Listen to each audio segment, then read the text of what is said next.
बहुत समय पहले की बात है। बुलंदपुर नाम का एक गांव था। उस गांव में बिरजू नाम का एक गरीब किसान अपनी पत्नी सरला के साथ रहता था। खेतीबाड़ी से गुजारा न होते देख दोनों ने गांव के मुहाने पर एक छोटा सा मटन का ढाबा खोल लिया था। दोनों लोग सुबह तड़के ही उठ जाते थे और बाजार से जाकर ताज़ा मटन और खड़े मसाले खरीदकर अपने ढाबे पर पहुंच जाया करते थे। बिरजू के मटन बनाने का तरीका सबसे अलग था।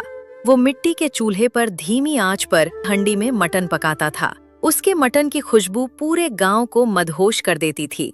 शुरुआती दौर में बिरजू का ढाबा बहुत जोरों से चला, लेकिन धीरे धीरे किस्मत ने करवट बदली और उसके ढाबे पर एक दो लोग ही आने लगे। पता नहीं इस बुलंदपुर गांव वालों को क्या हो गया है बिरजू। जो ढाबा सुबह से लेकर रात तक ग्राहकों से खचाखच भरा रहता था, आज वहां मक्खियां भिन भिना रही हैं। हंडी का मटन वैसा का वैसा ही पड़ा है। ऊपर से धनीराम सेठ का कर्ज सर पर तलवार की तरह लटक रहा है। मुझे तो रात को नींद तक नहीं आती। क्या करूं सरला, मैं तो अपनी जान में पूरी लगन और ईमानदारी से मटन बना रहा हूं। मसालों में कोई कमी नहीं, मांस की सफाई में कोई कसर नहीं। फिर भी पता नहीं गांव वालों को क्या हो गया है। कहीं ऐसा तो नहीं कि गांव में कोई और ढाबा खुल गया हो। चलो चलकर देखते हैं कि आखिर लोग जा कहाँ रहे हैं। दोनों तुरंत भारी कदमों से पूरा गांव छानने निकल पड़ते हैं। गलियों से होते हुए जब वे गांव के आखिरी छोर पर पहुंचते हैं तो उन्हें वहां लोगों की भारी भीड़ दिखाई देती है। एक ठेले के चारों तरफ लोग मटन चावल खाने के लिए एक दूसरे पर टूटे पड़ रहे हैं। बिरजू और सरला जैसे ही पास पहुंचते हैं, उनके पैरों तले जमीन खिसक जाती है। ठेला लगाने वाला कोई और नहीं बल्कि बिरजू का बड़ा भाई रघु और उसकी पत्नी माया थी। भैया आप, और यहाँ मटन चावल का ठेला? हाँ तो क्या हुआ, कमाना खाना सिर्फ तेरा ही हक है क्या? हट सामने से, ग्राहकों को आने दे। भैया कम से कम मेरी स्थिति की तो कद्र करते। अभी पूरे 10 दिन भी नहीं हुए हैं जब मेरे इकलौते बेटे का निधन हुआ है। मेरा घर मातम में डूबा है। मैं पहले से ही जमींदार के कर्ज के नीचे दबा जा रहा हूं और आपने ठीक इसी वक्त मेरे पेट पर लात मारते हुए पूरे गांव में मटन चावल का ठेला खोल दिया। क्या एक भाई का दर्द आपको दिखाई नहीं दिया? अरे ओ बिरजू, ज्यादा ज्ञान मत बांट। मैं क्या करूं? जो होना था वो हो गया। तेरा बेटा मरा तो क्या मैं भूखा मर जाऊं? क्या तेरे इस रोने धोने से मेरा काम थोड़े ही ना चलेगा? अपनी किस्मत का रोना मेरे सामने मत रो। अरे बिरजू, तू काहे फालतू में चिल्ला रहा है? तेरे ढाबे पर मटन चावल की प्लेट 30 रुपए की मिलती है और रघु भाई यहाँ सिर्फ 10 रुपए में भर पेट मटन चावल दे रहे हैं। अब तू ही सोच, गरीब जनता किसके पास आएगी? हम तो यहीं खाएंगे। 10 रुपए प्लेट मटन चावल? जेठानी जी, ऐसा कैसे हो सकता है? बाजार में 10 रुपए किलो तो मटन ही नहीं मिलता। फिर तुम लोग 10 रुपए में मटन चावल की प्लेट कैसे दे रहे हो? इसमें क्या मिला रहे हो तुम लोग? अरे ओ छोटी, अपनी जुबान को लगाम दे। बेचने वाला होना चाहिए, यहाँ तो राख भी बिक जाएगी। तुम अपनी फटी किस्मत लेकर यहाँ हमारे धंधे पर नजर मत लगाओ। जेठानी जी, ये तुम गांव वालों की सेहत के साथ सही नहीं कर रही हो। इस सस्ते के चक्कर में किसी दिन बड़ी अनहोनी हो जाएगी। ऐसा पाप मत कमाओ। सुन बिरजू की मेहरिया, मैं चाहे जो करूं मेरी मर्जी। अब ये ठेला बंद नहीं होगा। चाहे तुम दोनों भूख से मरो, अपना घर बेचो या अपना वो 2 बीघा खेत बेचो, मुझे कोई फर्क नहीं पड़ता। अगर अपनी भलाई चाहते हो तो यहाँ से सीधे दफा हो जाओ। भाई के मुंह से इतनी कड़वी बात सुनकर बिरजू का दिल जैसे चकनाचूर हो गया। सरला उसका हाथ पकड़कर रोते हुए वापस ढाबे पर ले आती है। दोनों ढाबा खोलकर देर रात तक ग्राहकों का इंतजार करते हैं, लेकिन दूर दूर तक कोई परछाई भी नहीं फटकती। उदास मन और सूनी आंखों के साथ दोनों रात को घर लौटते हैं और बिना कुछ खाए पिए सो जाते हैं। दिन ढलते गए और हफ्ते बीतते गए। बिरजू के ढाबे पर धूल जमने लगी थी। चूल्हे की आग ठंडी पड़ चुकी थी और घर का राशन खत्म हो चुका था। तभी एक सुबह, जब परिंदे भी ठीक से चहचहाए नहीं थे, बिरजू के आंगन में भारी जूतों की आवाज गूंजती है। वो गांव का सबसे क्रूर सूदखोर धनीराम सेठ था। अरे ओ बिरजुआ, ओ बिरजू की मेहरी, कहाँ मरे पड़े हो बे? बाहर निकल थोड़ा, जरा हमें भी तो अपनी सूरत दिखाओ। आवाज सुनकर बिरजू और सरला अंदर से कांपते हुए बाहर आते हैं। दोनों के चेहरों पर कई दिनों की भूख और चिंता साफ दिख रही थी। राम राम सेठ जी, सुबह सुबह आप हमारे आंगन में। राम राम। तेरे दिए हुए वक्त की म्याद आज पूरी हो गई है बिरजू। मुझे मेरे पैसे आज के आज, अभी के अभी चाहिए। बहुत ढील दे दी मैंने तुझे। सेठ जी, भगवान के लिए हम पर तरस खाइए। अभी हमारे पास एक फूटी कौड़ी भी नहीं है। घर में 2 वक्त की रोटी के लाले पड़े हैं। मुझे तुम्हारी नौटंकी से कोई मतलब नहीं है। मुझे मेरे पैसे चाहिए, वरना याद रखना वो जो तेरी 2 बीघा जमीन है ना, उसे मैं आज ही गिरवी रख लूंगा और उस पर अपना बोर्ड लगा दूंगा। ऐसा अनर्थ ना करो मालिक, हम भूखे मर जाएंगे। वो जमीन ही हमारी आखिरी उम्मीद है। वैसे भी बेटे की मौत के बाद मेरा ढाबा बिल्कुल ठप पड़ गया है। कोई एक ग्राहक नहीं आता। अरे, जब पैसे उधार लेने आए थे तब तो तुम्हारा ढाबा हवाई जहाज की तरह चल रहा था। तब तो बड़े बड़े वादे कर रहे थे। अब क्या हो गया? ढाबा चले या न चले, मैं क्या करूं? मुझे मेरी रकम से मतलब है। मालिक, हमारे बच्चे की मौत का गम अभी कम नहीं हुआ था कि ये आफत आ गई। हम आपकी एक एक चवन्नी चुका देंगे, बस थोड़ा सा वक्त और दे दीजिए। चल ठीक है, रोना धोना बंद कर। मैं तुझे 2 दिन का आखिरी वक्त देता हूं। इन 2 दिनों में तू अपने घर के बर्तन बेच, अपनी मेहरी के गहने जेवरात बेच या कुछ भी कर, पर मेरे पैसे लाकर दे दे। अगर 2 दिन बाद पैसे नहीं मिले तो सीधे जमीन से बेदखल कर दूंगा।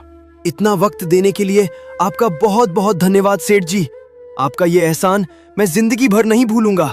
धनीराम बड़बड़ाता हुआ वहां से चला जाता है। सरला, तुम यहीं घर पर रुको।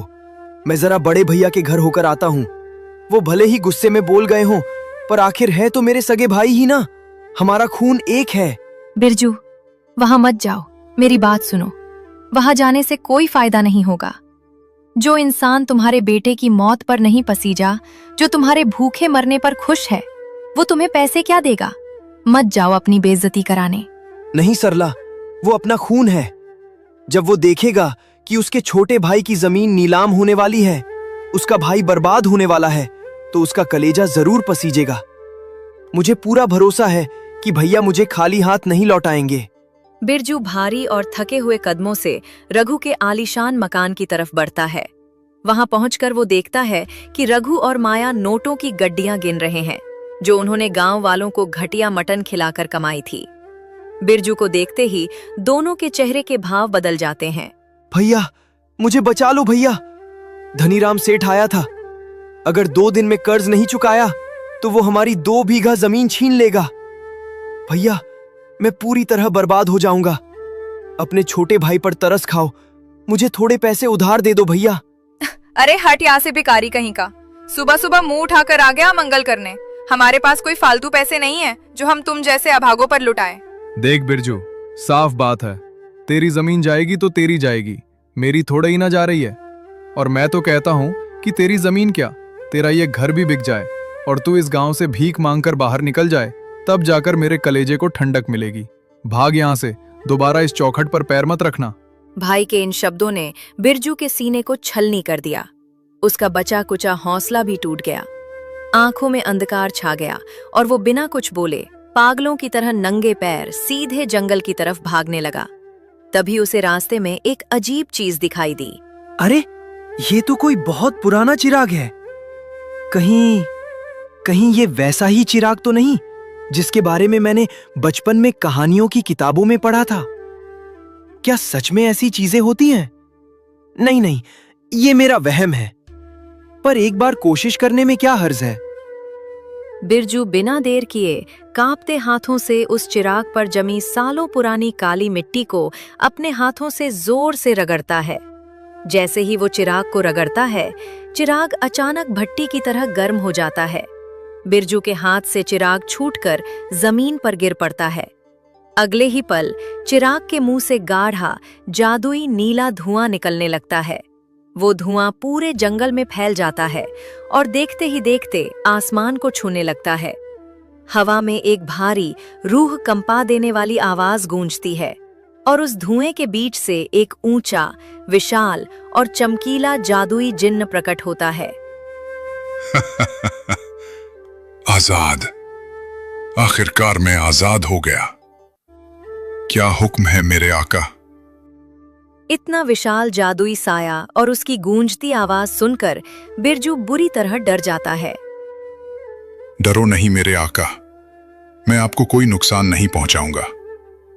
आपने इस चिराग को रगड़कर मुझे सदियों की कैद से आजाद किया है। इस जादुई चिराग के नियम के मुताबिक अब मैं आपका गुलाम हूं और आपकी कोई भी 3 इच्छाएं पूरी कर सकता हूं। मांगिए आका, जो मांगना है। क्या तुम सच कह रहे हो? क्या तुम सच में मेरी इच्छा पूरी कर सकते हो? बिल्कुल हाँ आका, इस जादुई चिराग के जिन की जुबान कभी झूठी नहीं होती। अपनी पहली इच्छा मांगो आका। जिन बाबा, अगर तुम सचमुच मेरी मदद कर सकते हो तो मेरी पहली इच्छा में मुझे खूब सारा धन दौलत दे दो। मुझे इतना सर्व संपन्न बना दो कि मेरे घर में कभी किसी चीज की कमी न रहे। कोई कर्जदार मेरे दरवाजे पर आकर मेरी पत्नी को न धमकाए और मेरा घर पैसों और खुशियों से भर जाए। जो हुक्म मेरे आका। आवरा का डाबरा। हे जिनी रही शक्ति, मेरे आका का जो पुराना घर है उसे आलीशान और नया कर दो और उस घर के कोने कोने को खूब सारे सोने और पैसों से भर दो। जिन बाबा, मेरी पहली इच्छा पूरी करने के लिए तुम्हारा बहुत बहुत धन्यवाद। बाकी की अगली इच्छा मैं कल मांगूंगा। ठीक है आका, जब भी आपको मेरी जरूरत हो बस इस चिराग को दोबारा रगड़ना, मैं हाजिर हो जाऊंगा। जिन वापस धुएं का बवंडर बनकर उस जादुई चिराग के भीतर समा जाता है। बिरजू उस चिराग को बड़े जतन से अपने कपड़े में लपेटता है और उसे लेकर सीधे अपने घर की तरफ दौड़ पड़ता है। बिरजू हाथ में जादुई चिराग लिए हांफते कांपते हुए अपने गांव बुलंदपुर पहुंचा। लेकिन जैसे ही वो अपने आंगन के पास पहुंचा, उसके कदम वहीं ठिठक गए। जहां उसका पुराना टूटा हुआ मिट्टी का घर था, वहां अब एक आलीशान महल जैसा नया घर खड़ा था। सरला घर के दरवाजे पर खड़ी हैरान परेशान होकर चारों तरफ देख रही थी। बिरजू, तुम कहाँ चले गए थे? और देखो, ये क्या चमत्कार हो गया। हमारी टूटी झोपड़ी की जगह ये इतना बड़ा नया घर कहाँ से आ गया? मैं तो डर के मारे अंदर भी नहीं जा पा रही हूँ। जैसे ही दोनों नए घर के भीतर कदम रखते हैं, उनकी आंखें फटी की फटी रह जाती हैं। कमरों के भीतर बड़ी बड़ी पेटियां और अलमारियां नोटों की गड्डियों और सोने के सिक्कों से खचाखच भरी हुई थीं। चारों तरफ राजसी ठाट बाट था। नहीं सरला, उस कपटी भाई ने तो मुझे धक्के मारकर निकाल दिया था। ये सब इस जादुई चिराग का कमाल है। बिरजू सरला को जंगल की पूरी कहानी, जिन्न का प्रकट होना और अपनी पहली इच्छा के बारे में सब कुछ विस्तार से बताता है। सरला बहुत खुश होती है। अगली सुबह जब बुलंदपुर गांव में सूरज की पहली किरण पड़ी, तो बिरजू की आंखों में एक नई चमक थी। वो सोकर उठा और उसने सबसे पहले नोटों की गड्डी उठाई। उसके सीने पर जो सेठ के कर्ज का बोझ बरसों से दबा हुआ था, आज वो उसे हमेशा के लिए उतार फेंकना चाहता था। बिरजू सीधे धनीराम सेठ के घर पहुंचा और खचाखच भरे नोट उसके सामने रख दिए। धनीराम सेठ नोटों की गड्डी देखकर फटी आंखों से कभी नोटों को तो कभी बिरजू के ठाट बाट को देखता है। बिरजू बिना कुछ बोले गर्व से सिर उठाकर वापस अपने घर आ जाता है। घर आकर वो कमरे का दरवाजा बंद करता है और उस जादुई चिराग को निकालता है।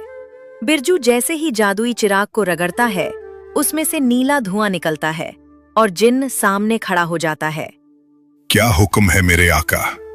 आज आपकी दूसरी इच्छा क्या है? जिन बाबा, धन दौलत तो तुमने दे दी, पर मेरा ढाबा अब भी ठप पड़ा है। मैं हाथ पर हाथ धरकर बैठना नहीं चाहता। मैं मेहनत करके कमाना चाहता हूँ। कुछ ऐसा कर दो कि मेरा मटन का ढाबा फिर से जोरों से चलने लगे।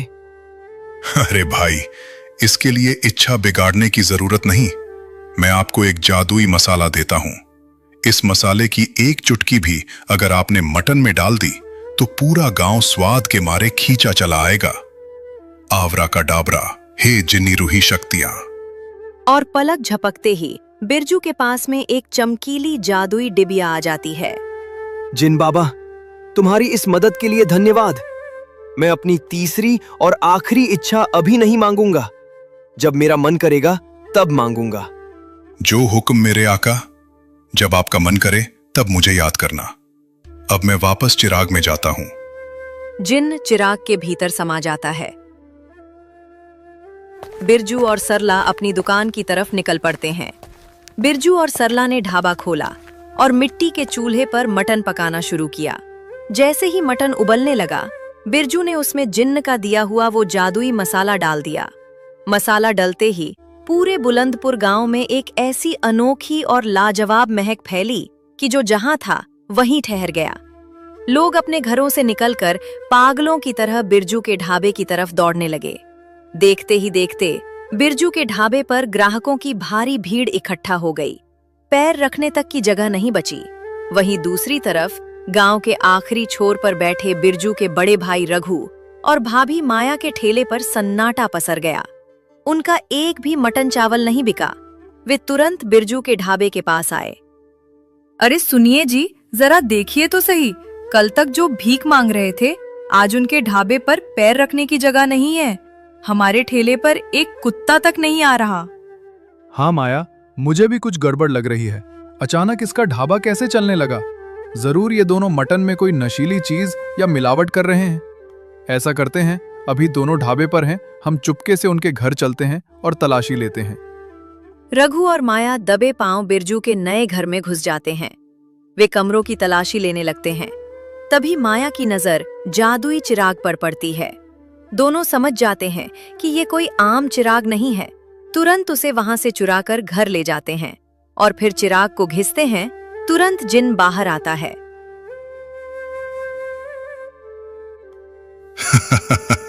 मूर्ख इंसान, तू मेरा आका नहीं है।